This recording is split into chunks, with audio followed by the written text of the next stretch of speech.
Oh, how's it going, everybody?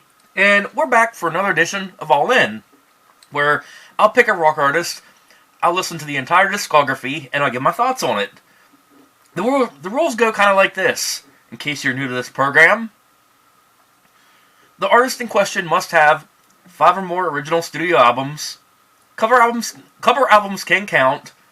Generally, I don't talk about live or acoustic albums unless the tracks are original to the form. So, here we go, let's get started. So, sticking to the early 2000s nu metal theme, we present Mudvayne. That's right. So, they have a total of 5 studio albums, which just making the cut. And before that, they have like a small EP called Kill I Oughta, which that came out in 97, and then throughout all the 2000s is when all the original studio albums came out. But, yeah, my first time here in Mudvayne, I remember, it was back when I worked for this company called Adelphia. They were like a big phone company back in the day. And me and my one buddy from Kentucky, who I was working with at the time, he used to live in Kentucky and then moved up to PA for that little bit of time we were at this job. But anyhow, they sent us on a road trip up to Scranton, and on the way there, we came across, it was like, I think it was called 93.7X was the station up there, and they played the song Dig. That's the first time I ever heard them, and man, instantly that song just kicked ass. So yeah, it was obviously off this album right here. But yeah, that's kind of my first memories of hearing them. And yes, I did get to see them once in concert with the Summer Sanitarium tour with Metallica back in '03. So yeah, definitely a concert experience there. But getting started into the main part of the video, so they, like I said, they have 5 studio albums spanning from this album right here at LD50 in 2000 all the way to their self-titled album in 2009. And then it was towards the end of that time whenever their lead singer, Chad Gray, got with Hell Yeah, right here. That's the debut of that band. So there's sort of a little bit of an interlude there. But anyhow, getting started. So we'll start off with, well, before we do LD50, we're going to have to talk about the EP. So it's called Kill I Oughta, and it is partly live tracks, but it is original material that never got released with, like, studio tracks. So we'll just talk about the whole thing, why not? So, Kill I Oughta in 97, we start off with Poop Loser, which is like the intro. Weird title. Seed, Cultivate, Some Assembly Required. And then we get to the live tracks, Idiot, which is spelled out, Central Disposal, and Coal, which is like a 3-parter. It's like Coal, Silence, and Fear. And yeah, here we go. It feels a little bit like you get like an underground vibe with it. But, you know, that's to be expected. So then, we move on to the main course here. So we have LD50 right here. And after I heard the song Dig, I did go and purchase the album.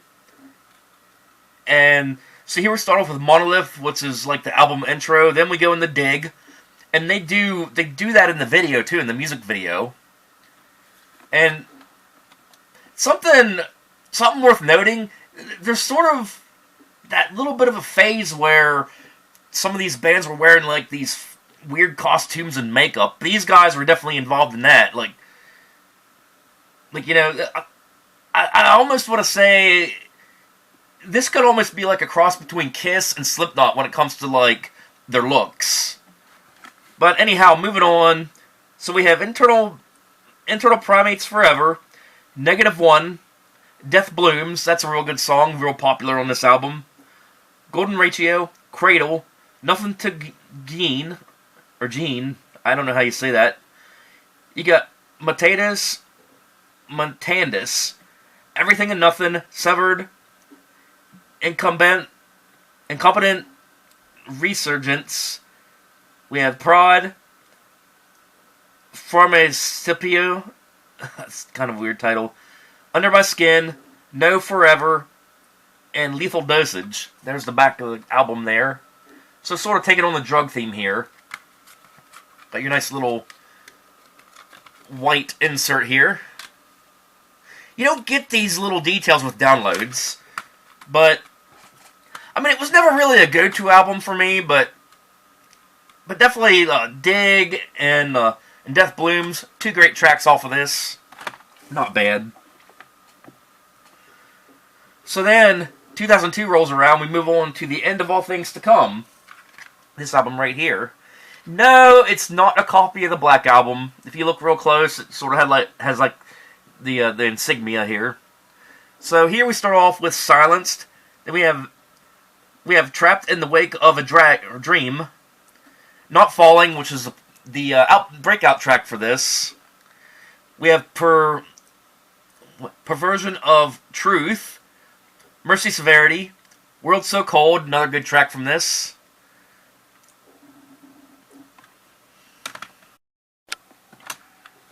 We also have The Patient Mental. Scrying.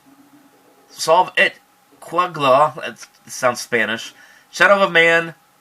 1297, 2499, The End of All Things to Come, and A Key to Nothing. And yeah, definitely a good follow-up to it. They got a little bit more commercial with this one, especially when Not Falling came out. They got a lot more exposure with that song, but still a damn solid album. Love it. So then we move on to 2005's Lost and Found, and this is where they really started taking off. I feel like they were really at their stride at this point.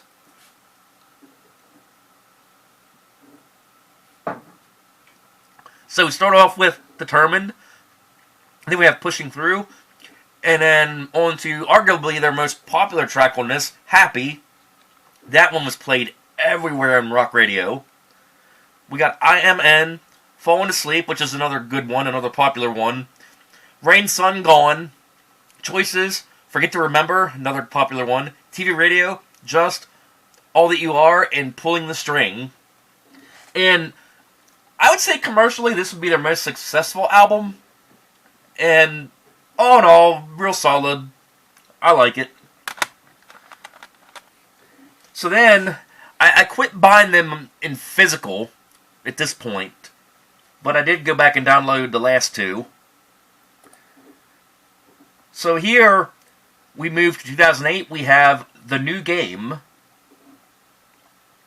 And you started to not really hear them as much on regular radio at this point. And it's like the new metal genre was sort of like dying off at this point. But at this point I had subscribed to Sirius, and their channel Octane was actually still playing like their current stuff at that time. That's also where I first heard Hell Yeah too. Which, by the way, Hell Yeah did release their first album before this one. So that's worth noting. So, here we start off with Fish Out of Water. We have What Do You Do, A New Game, Have It Your Way, The Cinderella Story, The Hate in Me, Scarlet Letters, which was real good. Doll Boy, I would say that's the big track to this album. Love that song. Same Old, Never Enough, and We the People. And it's kind of like, you know how you kind of like read off an artist after so many albums and they sound the same. I kind of wrote them off after the last album, and then coming back and listening to like their later albums, it's like I missed out. I mean, it's a good, solid sounding album. I like it. All right, so moving on, the very next year, 2009, we get the self-titled album. And here again, I heard this one more on Sirius than on regular radio.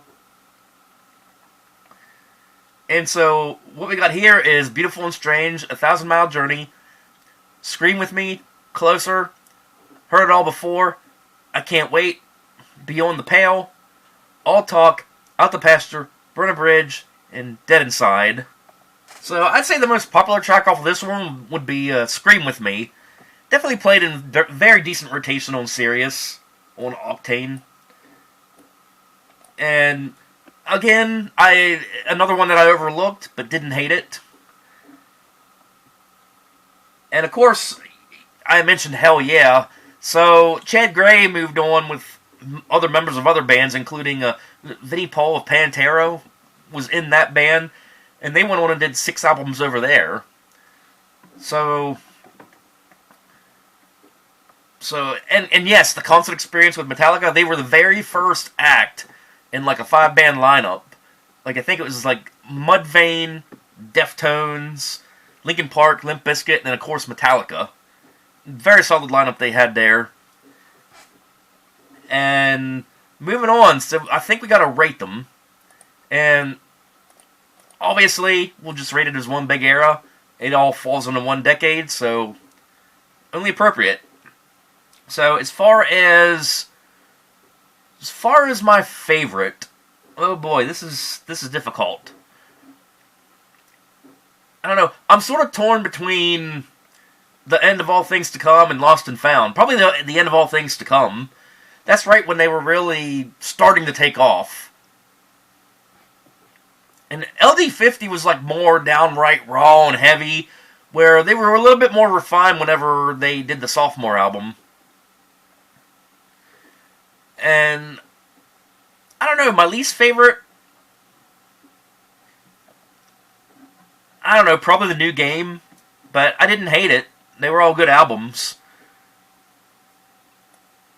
But next video, we're going to continue on in the same era of rock.